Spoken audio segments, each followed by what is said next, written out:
May is Asian Pacific American Heritage Month. We are wrapping it up now, which really focuses on the culture, traditions, and history of Asian Americans and Pacific Islanders here in the U.S. And we did a little bit of homework. According to the 2018 census, 3.6% of the population here in Lexington Fayette identifies as Asian. That includes Dan Wu, a pretty well-known face around town here. Thanks for joining us. Yeah, for sure. Okay, so a lot of people probably are recognizing you right now. I mean, you've been on many TV appearances. We know it's been Who Wants to Be a Millionaire. You competed on MasterChef.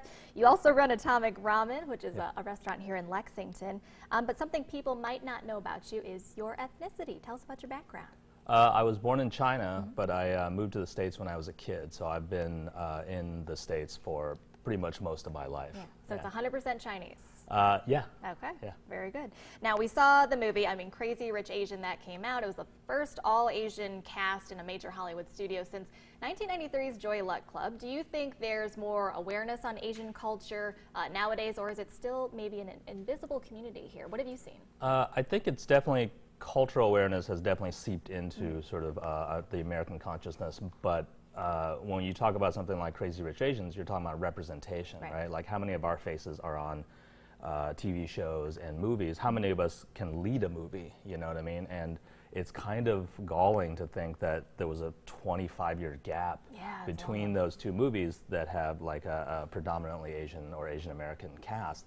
And I really hope we don't have to wait another 2 decades for it. So hopefully things are changing, but you know, sometimes progress is a little slower than we want. Sure, and I love the story that I want to share about you and when you first came over to America. I mean, your first meal, tell us what it was. The first meal that I think I went a little bit nuts over was KFC. KFC. In China at the time when I came over in the 80s, in China chicken was really expensive, and then you get to the United States and chicken's the cheapest protein. So my family and I, we went a little crazy with the chicken. And then who doesn't love, you know, a 4-piece box of KFC, you know what I mean? So it still has a little part of my nostalgia when I drive by when I think about it. Do you think that maybe inspired your love for food or even starting Atomic Ramen? Quite possibly. I've definitely always loved food since I was a kid. And my parents, when I was younger, they ran Subway sandwich shops. So that kind of gave me a glimpse into small business. In a lot of ways, it made me not want to do it, seeing how much stress and you know pressure it was. And then this opportunity came along, and I hopped on it. Fantastic. Well, we know food is something that really universally sort of helps to bridge different cultures together. So we actually ventured over to DongYangMarket in Lexington this week to try out some traditionally Asian foods. Take a look. Hello. This is a pretty actually big store. Yeah, it's a full-service grocery store. It's fabulous. How long have they been around here? This shop's been around for, I think, at least 4 or 5 years. Do you have a particular favorite item? It's these spicy peanuts right here. I'm a salty snack kind of guy. Thankfully, there is English on pretty much everything. What's happening here? I don't even know what this is, but I want one. I have no idea what that is. So, but one of my favorites, they're formed into these perfect little bite-sized cubes, and this one's seaweed flavor. What I really love about a lot of Asian sweets is they're not overly sweet at all. You got to get some of those. The packaging is just off the charts cute all the time.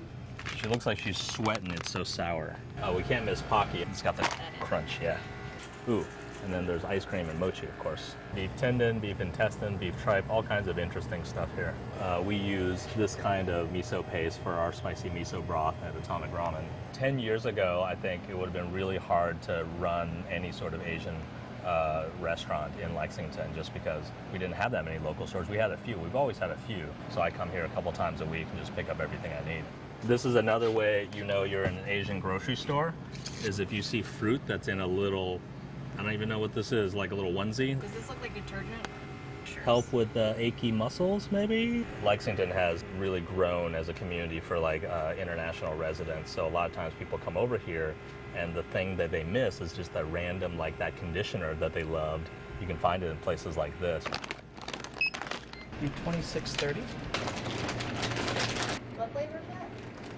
Don't know. It is Sukang Pombong. Cream a wafer. You want to split it? Yeah. Hi. Oh, don't look at the label. It's like animal crackers, little koalas on them. Cute. This is the woman that's like puckering up like she's gonna explode. Okay, cut. That's sour.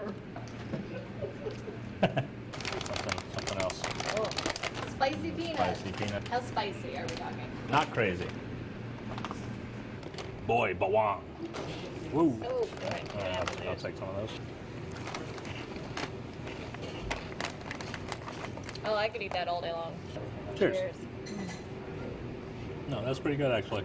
And we're saving the kimchi for another day. Yeah, exactly.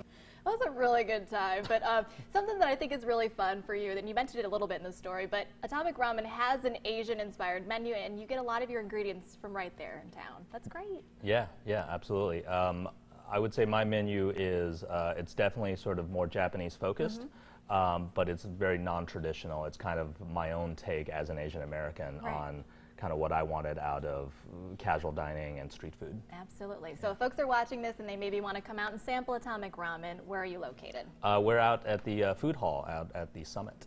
Fantastic. All right, Dan, thank you so much for spending some time with us. Yeah, no problem. And you know what we Appreciate should do? We should do a show of just the two of us eating snacks. Just eating snacks. I think we're going to try that maybe a little let's do later it. this hour, so Yeah. we'll get to it. All right, thanks, Dan.